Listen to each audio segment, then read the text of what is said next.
We're going to watch one more video on streaming itself before we get into the meat of what I also want to talk about when it comes to sports streaming, and that is the illegal stream sites that are growing and are coming back into popularity with all of these streaming programs charging a boatload of money.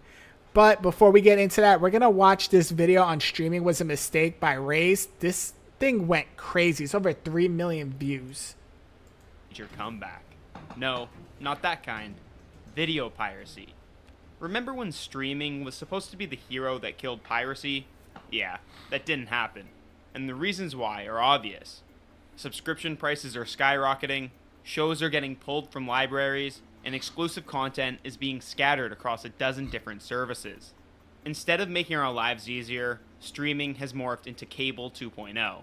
Expensive, fragmented, and frustrating. Want to watch Severance? You'll need Apple TV. Rewatch The Office? Well, it used to be on Netflix, but now you'll need Peacock. Sports? One game is on DAZN, another on Fubo. How are you even supposed to keep track of where everything is? You don't. At this point, you have to subscribe to all the leagues and all the streaming services on freaking X to now get the full glimpse of where your favorite shows, movies, and sports are actually at. Hey, quick pause. So the video you're watching right now is actually a clip from a recent live stream. So if you want to join the conversation in real time, hit that subscribe button. I go live on YouTube every Thursday and Friday at 4 p.m. Eastern time. So come on in, join the conversation, and let's get back to the video. Days, finding that one specific movie you want to watch feels like a chore. You're going to need Google, maybe even a VPN, and while you're at it, may as well pull out your credit card because it's probably on a streaming service that you don't have. Somehow, we've never had more entertainment available, yet we're constantly struggling to find and afford the stuff we actually want to watch. Piracy has once again become the most convenient option, but it doesn't have to be. Look at music. They eventually figured it out. Imagine how stupid it would be if you could only listen to Kendrick Lamar on Spotify while Drake was exclusive to Apple Music. Well, actually for this, let's be honest. What the heck was that other music site that was through Jay-Z? Tidal. So he said, imagine being only able to watch Kendrick on Spotify and then listen to Drake on Apple Music. That is exactly what Tidal tried to do. They tried to basically say if you wanted to listen to Kanye West, you had to go to Tidal. If you wanted to listen to Jay-Z or Beyonce, you had to go to Tidal. Did it work? Is Tidal even still a thing? Actually, given their beef, they might like that, so never mind. In the early 2000s, music piracy, fueled by sites like Napster and LimeWire, had the music industry in full-blown panic. Piracy wasn't just winning because it was free, it was winning because it offered a superior service. Why would anyone bother going out to a store to buy a $10 CD just to hear that one song they liked? Let's be honest. At some point, if you were born before the days of Spotify and Apple Music, you were on Napster, you were on LimeWire, you were on FrostWire, just illegally downloading all of your music, risking your computer in order to get that one song on your iPod. Napster and LimeWire gave you exactly what you wanted. The music industry slowly came to terms with this being the future of music consumption, and in 2003, Apple launched the iTunes Music Store, selling digital downloads for 99 cents a song. For music lovers who weren't already pirating music, iTunes was incredible. It made music more accessible, arguably more affordable, and completely reshaped how we discovered new artists. But for the pirates, it didn't offer anything they didn't already have. The game changer didn't arrive until 2008, when Spotify gave music pirates a real reason to quit. Suddenly, the iTunes model was... Wait, Spotify's been around since 2008? I don't remember exactly when I started using them. I think I started using them around 2013. I know no, not 2013. I was in high school. I think I started using them around 2018 or 2017 while I was still in college. So that's crazy. Was obsolete. We stopped buying music altogether and started paying a monthly fee for all-you-can-stream access. The price was right, and the convenience was too. It became clear that if you wanted to actually stop piracy, you simply had to provide a better alternative. I would have thought that was obvious. At the same time as the music industry was seeing this massive transformation, the internet was making video piracy a lot more accessible. Regulators' efforts to combat video piracy weren't working. They mostly relied on vague threats and public service announcements like this one.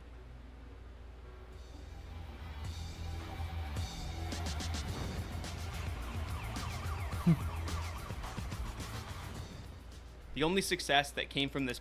I remember these ads playing all over my TV on like MTV and all those channels.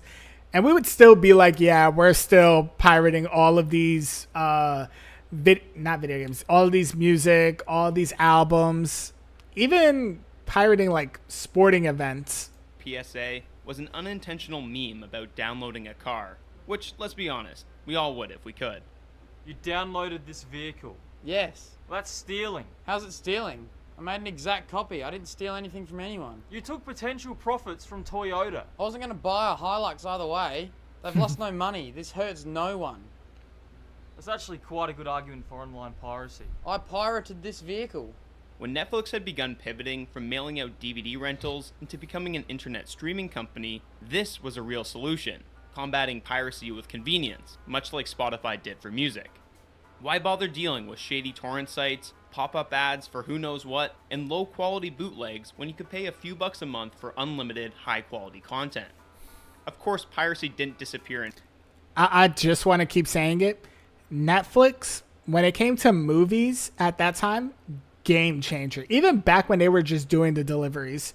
The fact that you didn't have to leave your house or anything, you just, one click, you got what you wanted, game changer. Entirely, but illegally downloading content that was readily available on Netflix seemed kind of pointless. This was the streaming golden age. Netflix was on its way to becoming a central place for all your favorite movies and TV shows, that is, until competition arrived.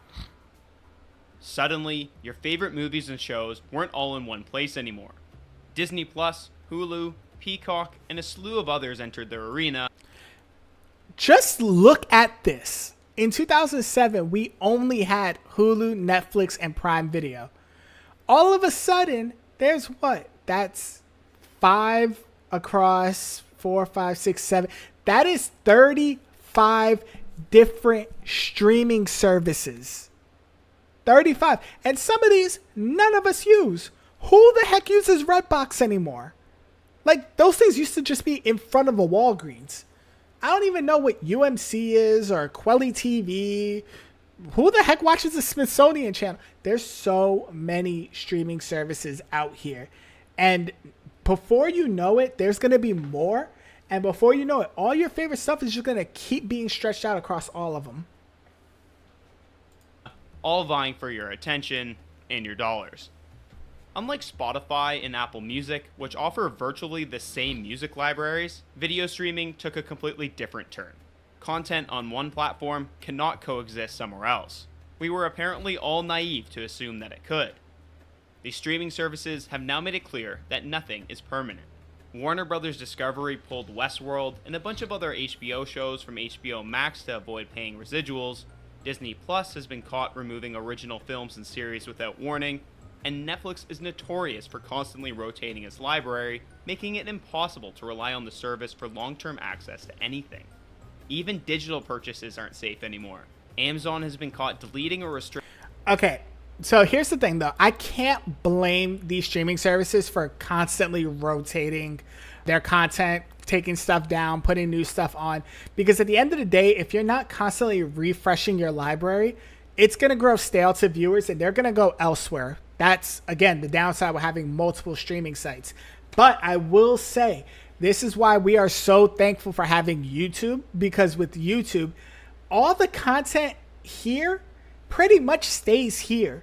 You can go to YouTube and still find the very first video ever to be uploaded here, because they have so much like data farms and storage that they can hold all of this content and not need to shuffle back and forth between multiple takes. Restricting access to movies that customers had actually bought.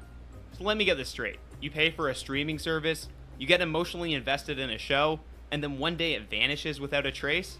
And the only surefire way to watch it whenever you want is to download it illegally? Yeah, that'll definitely kill piracy. While the streaming wars began as a battle royale for content supremacy, licensing disputes and complex streaming contracts have soured the entire industry. Like, why could Disney Plus subscribers in the US watch The Bear, while those in Australia couldn't? These kinds of headaches are a big part of why... Listen, I felt that way about the show Skins. Why can't I watch the UK version of Skins in the US? Streaming companies have morphed into becoming their own production studios. Netflix originals like Squid Game should, in theory, be available forever and accessible everywhere. This evolution of streaming companies producing their own content means you're no longer subscribing to the platform with the best catalog of acquisitions. You're essentially investing into a single studio that's hopefully producing something good. Netflix is planning to drop a staggering $18 billion on content in 2025 alone, with the lion's share going to originals, like finally delivering the last season of Stranger Things, even if the years of delays make it hard for the actors to still pass as kids, but whatever. How do you do, fellow kids? What? At some point, Netflix and its rivals will start seeing diminishing returns on their massive spending on original content and on what they can reasonably charge subscribers. If Netflix decided to spend $100 billion on new content, would you be willing to shell out $200 a month for it? Probably not. There's only so much content we can consume, and it's not like every original is a hit. The few must-watch movies and shows remain scattered across too many different platforms. According to Deloitte's Digital Media Trends report, the average US streaming video subscriber pays for 4 services, adding up to a hefty $69 per month. That's Okay, the average person only pays for 4. I guess I'm not average because I think I pay for Netflix, Hulu, Amazon Prime. With Hulu, I get Disney. I also have YouTube TV. I think if I really check, I probably have like 6 or 7 that I pay for. insane, and almost certainly unsustainable, considering that over 50% of Gen Z and millennials surveyed had canceled at least one paid streaming service in the last 6 months. Because Me, I cut off Sling in the last like month or so to switch over to YouTube. streaming has become so expensive, we're going to start seeing more people picking a streaming service like they pick a sports team, crossing their fingers that the new releases will be good enough to justify sticking with it. Why? Well, you know, support the team. Sure, you could drop Netflix after Hello, streamer. I help streamers grow whether you're verified. Oh, wow. The bots are here. No, I'm good.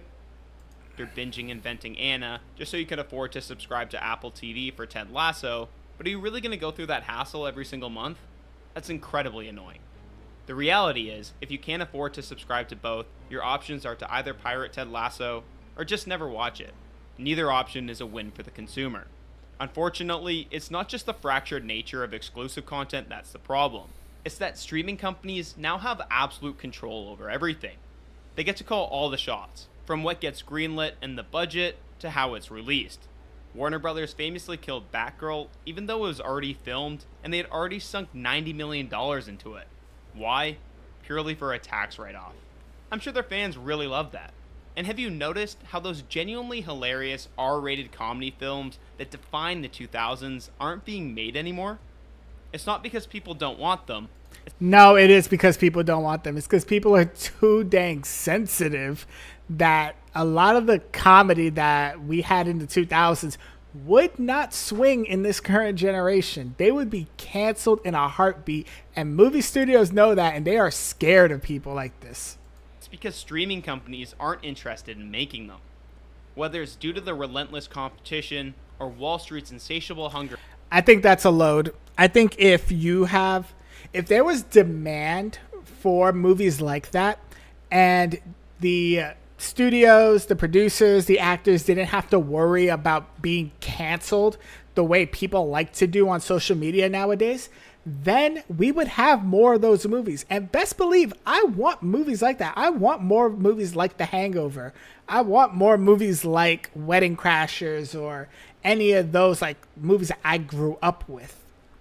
For growth, Netflix, once the golden child of video streaming, has steadily become less and less consumer friendly.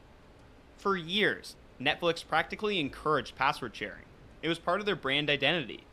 Love is sharing a password. They tweeted that in 2017. In a complete reversal, they declared war on account sharing in 2023, forcing users to either pay extra for additional profiles or risk getting locked out. This was like the one thing I hated. The shared the fee to share your passwords. Like, I had to tell my family, like, yo, get off my Netflix, because every time I would go on Netflix on my TV, it would be like, oh, are you using a shared account? Pay us an extra $16.50 to be able to do it. And it was just ridiculous. Other streaming platforms quickly followed suit. This wasn't about security or fairness, it was a blatant attempt to squeeze more money out of subscribers. To add insult to injury, Bezos, who has enough money to take joyrides to space, began forcing ads on Prime Video users even though they're already paying for the service. And predictably, many other streaming companies, including Netflix, have jumped on the bandwagon, offering ad-supported tiers that cost about the same as what you were paying already. Which is essentially double dipping, because they get the money from the ads, and then they get the small little bit from you and me. This kind of blatant corporate greed is exactly what drives people to look for alternatives. And when all streaming services are doing the same thing, the only alternative is piracy. Well, pirating is stealing. We didn't steal it, okay? We just downloaded it. No, the website is called moviepirate.com. And the other one is called Free Movies / Arrgh. I'm starting to see a little bit of a pattern here, because I also use one called stolenmovies.free. In recent years, Netflix has become increasingly concerned about how easily people can avoid paying for their service. In the competition section of Netflix 2024 annual review, piracy gets mentioned several times. Back when Netflix first launched, its on-demand streaming experience had a major advantage over most pirate sites. The most common way to pirate something was with torrents, which required at least some technical know-how, and you had to wait for the content to download. Today, most pirate sites offer on-demand streaming with a user experience that's virtually identical to Netflix, but with more content and no subscription fee. Netflix piracy concerns are valid. They are losing billions of dollars, but it's not like the company is anywhere close to collapsing. I don't know. Honestly, maybe it's like PTSD from me being a kid and getting all types of viruses on my computer. I'm scared of using any kind of piracy websites. Like, maybe it's the LimeWire days in me, but just the idea of potentially putting my computer at risk, and I have a streaming computer, so it costs me a bit of money. The idea of putting my computer at risk and putting my identity and like my personal information at risk just to watch something, it's just not worth it to me. In fact, despite doing everything in their power to piss off their own customers, like raising prices, introducing ads, and cracking down on password sharing, 2024 was one of their best years. It seems people have a surprising amount of loyalty to Netflix, even if the value proposition isn't always great. Subscriptions are because they were the first. Here's the thing. We are always loyal to the first things that we grew up with. Netflix was probably the first streaming platform that a lot of us growing up, not growing up, like late millennials, early Gen Z, like a lot of us grew up on Netflix. So the fact is, Netflix can jack up the price however much they want. Most of us are going to be loyal to them. It's the same thing with YouTube. It's the same thing with Hulu, depending on if you grew up with Hulu. incredibly sticky. Once you sign up for one, you're likely to stay subscribed. Yeah. If Netflix was actually suffering considerably from piracy, then they would be much more aggressive in trying to shut down these illicit sites, but even then, new ones will inevitably pop up to take their place, so that's not really a long-term solution. If consolidation of streaming services isn't going to happen, then Netflix's only real path forward is to continue making high-quality exclusive content at a price point that makes people happy to pay for it. Judging by their recent growth in membership, it seems to be working for them, at least for now. The same can't be said for some of the other streaming companies. Ideally, we shouldn't be advocating for piracy because content isn't free to produce, so it shouldn't be free to consume either. However, in the current streaming landscape, even with an abundance of high-quality content, having to subscribe to multiple services at once just doesn't make a lot of sense. Piracy isn't going away. In fact, it will only intensify as these companies squeeze harder, driving consumers towards the very alternatives they claim to fight. The truth is simple. People don't pirate because they want to steal. They pirate because they're forced to, by inconvenience, outrageous prices, or content scarcity. And right now, streaming offers us all three. If these companies truly want to stop piracy, then they need to look in the mirror, because they're the ones causing it. So until they choose to fix the broken system that they themselves have created, it's a pirate's life for me.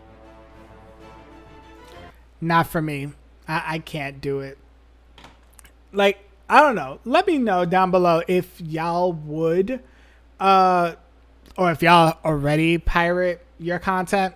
But I just can't do it. I can't find myself doing that stuff. It's just, Hey, thanks so much for watching. If you want more videos, you should check out these next. And if you don't want to miss a live stream, do me a favor. Hit that subscribe button below. I'll see you in the next one.